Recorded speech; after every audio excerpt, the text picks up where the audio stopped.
जिंदगी में कुछ लोग ऐसे भी होते हैं जिनसे बात करके सुकून मिलता है, जिनसे हमारा कोई मफाद नहीं जुड़ा होता, फिर भी वो हमारे लिए जरूरी होते हैं।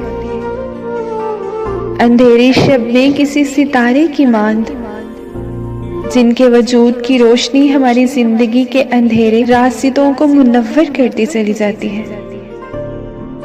बज़ाहिर वो एक बेनाम सा ताल्लुक, कभी दोस्ती के पर्दे में छुपा, या कभी ऐसा रिश्ता जिसका कोई नाम ही ना हो, लेकिन सबसे जुदा, सबसे अहम महसूस होता है।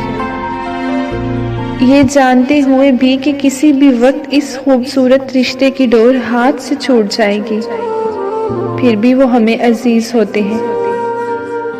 एक ऐसा रिश्ता जिसे हम खोना भी नहीं चाहते और कोई नाम भी नहीं दे पाते। ऐसे खूबसूरत लोग जो दिल के कोने में खामोशी के साथ जगह बना लेते हैं और हमेशा हमेशा के लिए हमारी दुआओं में जिंदा रहते हैं। अगर आपको मेरी ये वीडियो पसंद आए तो वीडियो को लाइक और चैनल को सब्सक्राइब करना मत भूलिएगा। बहुत शुक्रिया।